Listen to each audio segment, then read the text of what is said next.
this is Kerry Hourigan from the Astrology and You podcast, and today we'll be covering the full moon in Sagittarius, the Great Attractor, and much more. But firstly, I'd like to begin by acknowledging the original land carers, the Awabakal people where this podcast is recorded.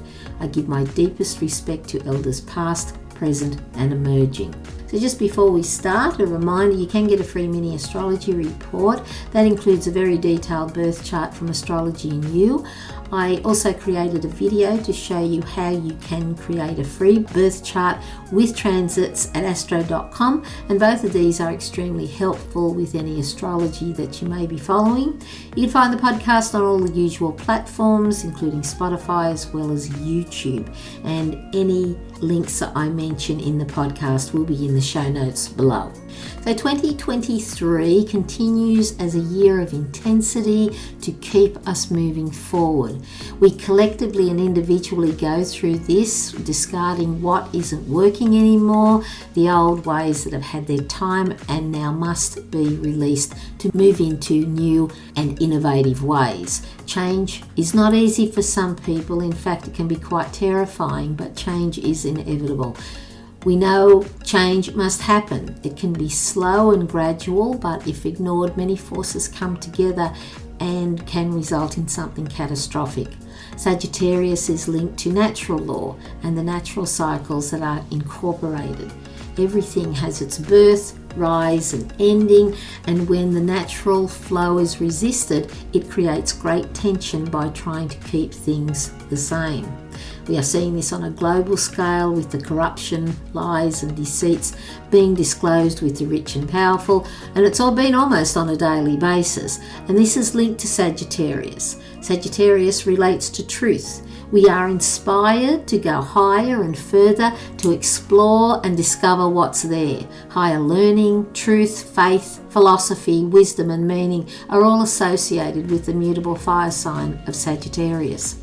The full moon in Sagittarius is happening at 13 degrees and 18 minutes on the 3rd or 4th of June, depending on your location, in conjunction with the Great Attractor, and I'll have more on that in just a moment. Full moons are associated with bringing things to a completion or culmination stage, to release and let go. We can become more aware of where we feel energetically blocked during full moons, and these only keep us stuck. So in order to let go and release these issues that are linked to this stress that include limiting beliefs, we have to look at them and be honest with ourselves. After all, this is what the full moon does. It illuminates and exposes what is kept in the dark, shedding light and bringing issues out in the open. Therefore, this is an ideal time to look closer at stressful thoughts and limiting beliefs. These kinds of thoughts are from a misunderstood and confused ego, and these can create very dense emotions of shame, guilt, fear and unworthiness. Having these emotions is like walking through dense concrete where we see no hope, no relief or a way out. These stressful thoughts don't serve in any way, but they have enormous value for our highest good, because this is where we need to learn more about ourselves. Finding the truth behind them is what will set us free. If you are struggling and don't know how to address stressful thinking, please look at the work of Byron Katie. And Katie has a process that's free. It involves 4 simple questions and the turnarounds. And this is to find your truth. And once you do, you will find freedom of stressful thinking and you will stop the suffering. And you will never be the same again. You will change for the better, and I will tell you, you will never ever look at stressful things the same ever again. And Katie has a Sagittariussun, and I feel that she is truly one of the modern day masters. You'll find the link to her website below, and there are numerous videos on YouTube that you can watch. And you know, once we find our truth, we are then free to explore the higher mind. We have no blockages. We can explore what inspires us to go beyond our comfort zones. We can choose to do this with education or travel for our own fulfillment. We can be motivated by curiosity to expand our horizons for the future. Higher and light emotions of relief, hope, optimism, gratitude, joy and appreciation flood our bodies, making it easy to look at a better future. One of the wonderful things about Sagittarius as well is it is the sign of humour, and they don't say that laughter is the best medicine for nothing. And it's easier to laugh when you're in the higher emotions. I mean, some of Katie's videos are really funny because we see ourselves in them. However, we also have to be aware of the shadow of Sagittarius. And some of these things are directness with brutal honesty, and it can be extremely hurtful to others. And those with strong Sagittarian energy can be very opinionated, as there is a tendency to try and convince and convert the other person to their own point of view. And this happens because it gives them security, but it does pay to be mindful. The sun opposite the moon is in Gemini, and Gemini opposes Sagittarius, and the sun in this sign brings warmth and light to communications, knowledge gathering, and seeks to understand whatever is getting your attention. And this brings me to the Great Attractor. The Sagittarius full moon is conjunct with the Great Attractor, and it sits at 14 degrees of Sagittarius. The Great Attractor is around 250 million light years from our solar system, and it's pulling in around 100,000 galaxies towards it. The Great Attractor is said to be the key to the mystery of the universe. The Great Attractor at 14 degrees of Sagittarius represents huge potential for our evolution and growth. In our individual charts, this placement marks where the push for our own evolution and growth will take place. Many of us are experiencing downloads. These downloads will expand our psychic abilities, revealing there is much more to us than we realise. And there's a great documentary by Carolyn Corey called Superhuman, and well worth watching, and it will show you what we can do. It seems that through the full moon of Sagittarius, we are receiving these insights, realizations, and downloads that can be expressed through the sun in Gemini. Depending on where the Sagittarius-Gemini axis falls in your chart, I would think this is how it will come to you. Say you have Sagittarius at 14 degrees in the third house, then this would be in the area of seeking more understanding and exploring the intellectual mind and the different perspectives.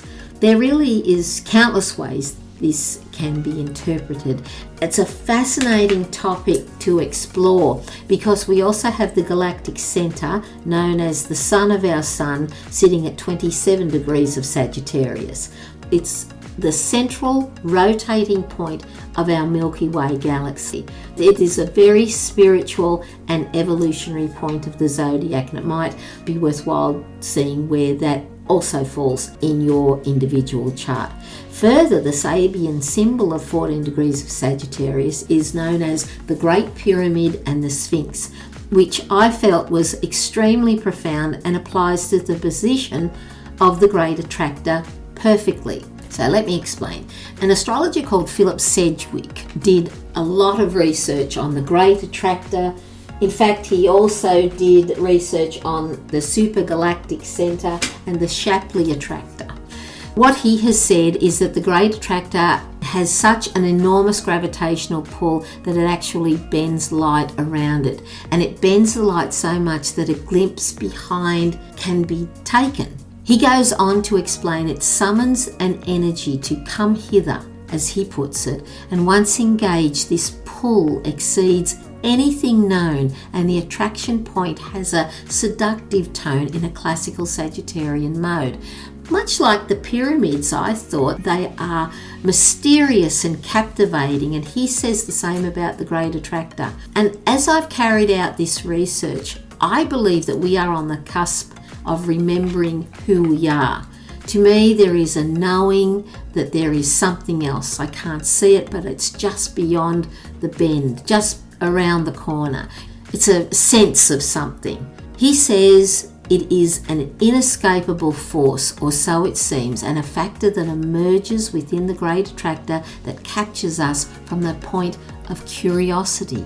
It is truly fascinating, and I would highly recommend a couple of things for you, and I'll put links to these. There's an astrologer called Julia Belez. She did an interview with Pam Gregory, which is just absolutely riveting, and Philip Sedgwick, so I'll leave links to both their websites and the interview Julia did with Pam if you'd like to know more. Jupiter, the ruler of Sagittarius, is sitting in the Taurus stellium, and it conjuncts the North Node with Uranus and Mercury, also conjunct in Taurus. The North Node is the future path that we are developing to follow, and it's bringing the energies of Jupiter, which is known as the expander, with futuristic and liberator Uranus.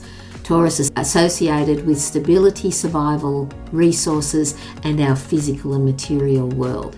We must have solid ground to build stable foundations in regard to our well-being and survival in all areas of our life, and this applies globally as well as individually, and we have to work towards that. So things are changing very, very rapidly, and I would encourage you to go and look at those interviews with the full moon in Sagittarius, how we can nurture ourselves better. Well, starting medically, Sagittarius rules the hindquarters, the liver, lower back, hips, weight management, the right brain hemisphere, left side of the body, the thyroid, and pituitary gland. So some of the things you could do: start a daily meditation practice to engage the pituitary gland, balance the emotions and body for overall well-being. See where you need to be more truthful in your own life. I mean, really be brutally honest with yourself. Exercise to move the hindquarters, be in nature where possible, and let go of what no longer serves you. If it's not helping you in any way, then it's time to let it go and move on. Move out of your comfort zones and address your limiting beliefs. I mean, really ask why you're so fearful of something.